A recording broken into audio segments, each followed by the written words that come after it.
Salam, efirdə Region News'un informasiya buraxılışıdır. Mən onun aparıcısı Turac İbrahimovayam. Bugün Baş nazir parlamentdə çıxış etdi. Qobaxidze bir neçə vacib məsələdən danışdı. Qeyd etdi ki, ölkənin əsas milli vəzifələrindən biri milli və dini kimliyin qorunmasıdır. Hökumət qanunsuz miqrasiyaya qarşı maksimum səy göstərir. Artıq konkret tədbirlər görülüb və bu proses gələcəkdə də davam edəcək. Baş nazirin sözlərinə görə son 12 ayda ölkədən əvvəlki 10 illikdə olduğundan daha çox qanunsuz əcnəbi deportasiya edilib. 2026-cı ildə qanunsuz miqrantların təxminən 20%-nin deportasiyası planlaşdırılır.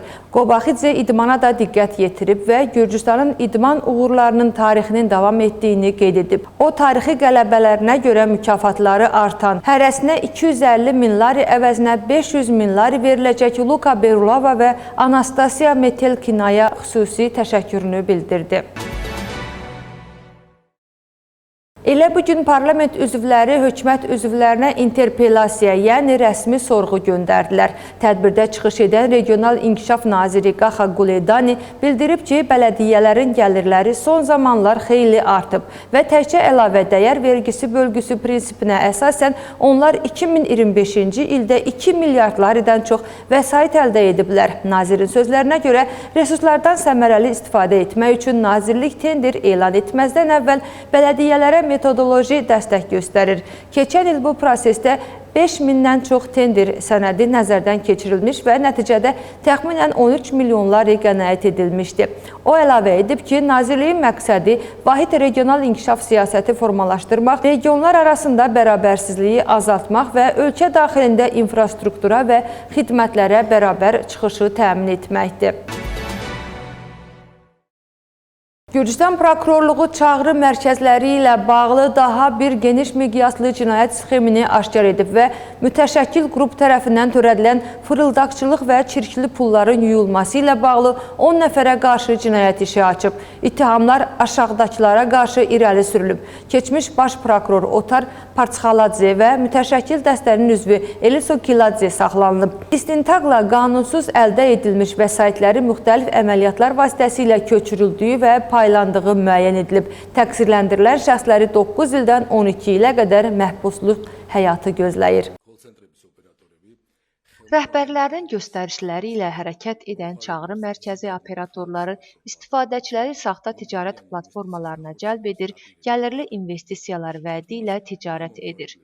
İstifadəçilər tərəfindən yatırılan külli miqdarda vəsaiti və ya kriptovalyutaları saxtakarlıqla ələ keçirir, sonra isə qanunsuz aktivləri yerləşdirir, bölür və birləşdirirlər. Bu mərhələdə istintaq müəyyən edib ki, 2020-23-cü illərdə cinayətkar fəaliyyətin bir hissəsi olaraq mütəşəkkil dəstə üzvləri 200-dən çox xarici vətəndaşa məxsus təxminən 9,5 milyon Birləşmiş Ştatlar dolları dəyərində kriptovalyutanı dələduzluq yolu ilə əldə ediblər. Daha sonra qanunsuz gəlirləri leqallaşdırmaq üçün qurbanlardan saxtakarlıqla əldə edilən virtual aktivlər bölünərək çoxsaylı əməliyyatlar vasitəsilə müxtəlif kriptovalyuta cüzdanlarına paylanılıb. Mütəşəkkil cinayətkar dəstə üzvləri tərəfindən idarə olunurdu. Virtual aktivlərin konvertasiyası nəticəsində əldə edilən nağd pul isə mütəşəkkil cinayətkar dəstənin ehtiyacları üçün istifadə olunurdu. Əmək haqqı və bonusların ödənilməsi, çağrı mərkəzlərinin cari xərclərinin ödənilməsi, bütün bunlar cinayət əməlləri idi. Bu cinayətlər Gürcüstan Cinayət Məcəlləsinin 180 və 194-cü maddələri ilə ittiham olunur və cəzası 9 ildən 12 ilə qədər azadlıqdan məhrum etmə deməkdir. Son 48 saat ərzində Gürcüstan Daxili İşlər Nazirliyi Tbilisi və regionlarda mütəşəkkil cinayətkarlıqla əlaqəli 97 nəfəri həbs edib. Onlardan 81 nəfər narkotik qaçaqmalçılığı və narkotik cinayətləri sxemlərində iştirak edib. Xüsusilə külli miqdarda müxtəlif növ narkotik maddələr müsadirə edilib. Saxlanılanlar arasında həm Gürcüstan vətəndaşları, həm də xarici vətəndaşlar var. Gürcüstan dövləti bütün hüquq mühafizə orqanları ilə birlikdə mütəşəkkil korrupsiyalaşmış narkotiklə əlaqəli və ya Gürcüstan dövlətçiliyini bir az da olsa sarsıda biləcək, Gürcüstan cəmiyyətinə zərər verə biləcək və gələcək nəsillərimiz üçün problem yarada biləcək hər hansı digər cinayət növünə qarşı barışmaz mübarizə elan edib. Bu gün ictimaiyyəti daha bir geniş miqyaslı və çox uğurlu polis tədbiri barədə məlumatlandırmaq və tədbirdə iştirak edən hər bir polis əməkdaşına dərin minnətdarlığımı bildirmək istəyirəm. Təkcə son 48 saat ərzində Tbilisidə və regionlarda mütəşəkkil cinayətkarlıqla əlaqəli 97 nəfəri həbs etdik. O cümlədən narkotik qaçaqmalçılığı və narkotik cinayətkarlıq sxemləri ilə əlaqəli 81 nəfər həbs olunub. Xüsusilə çoxlu miqdarda müxtəlif növ narkotik maddə müsadirə etdik. Saxlanılanlar arasında həm Gürcüstan vətəndaşları, həm də xaricilər var. İstintaq Cinayət Məcəlləsinin 236, 260, 263-cü və 264-cü maddələri, 262 və 265 prima maddələri ilə aparılır ki, bu maddələr 20 ilə qədər azadlıqdan məhrum etməni nəzərdə tutur. Bir daha bütün potensial cinayətkarları hədəf qruplarımızda tapmamaları üçün qəti şəkildə xəbərdar edirik. Çünki bizim üçün cinayətkarı cəzadan xilas edəcək heç bir arqument yoxdur.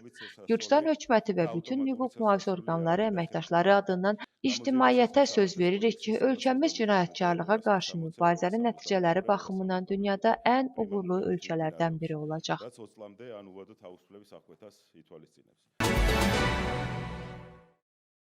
Fevralın 19-da Ramazan ayı başlayır. Bu ay İslamın ən müqəddəs aylarındandır. Oruç sadəcə aclıq və susuzluq deyil, həm də səbri, mərhəməti və ibadəti gücləndirir. Ramazan ayı həmçinin paylaşma və yardımlaşma ayıdır. İnsanlar ehtiyacı olanlara yardım edir, zəkat və sədəqə verir. Ramazan boyunca namazlar daha çox diqqətlə qılınır, Quran oxunur. Ay sona çatdıqda isə Ramazan bayramı qeyd olunur. Yəni bu gecə niyyət gecəsidir. Oruç tutanlar bu gecədən artıq niyyət eləyib, sabahdan Ramazan ayının orucunu tutmalıdırlar. Bu Ramazan ayının gəlişi münasibətindən ölkəmizdə yaşayan müsəlmanları və bütün dünyada yaşayan müsəlmanları səmimi qəlbdən təbrik edirəm.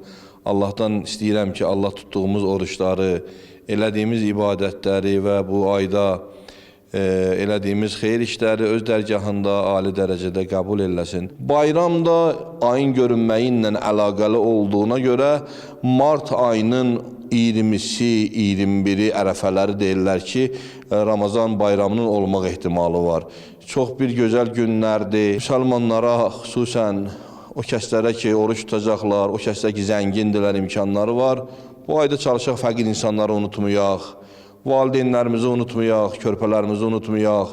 Bu ayda sədəqə verməyin çox savabı var. Peyğəmbər buyurur, fəqirlərə yetişin. Çalışaq iftar süfrələrimiz çox bərli bəzəkli olmasın. Sadə bir iftar süfrələri olsun. Çünki məqsəd bu ayda yeyib içmək deyil. Məqsəd bu ayda mənəvi bir ab-havanı yaşamaqdır.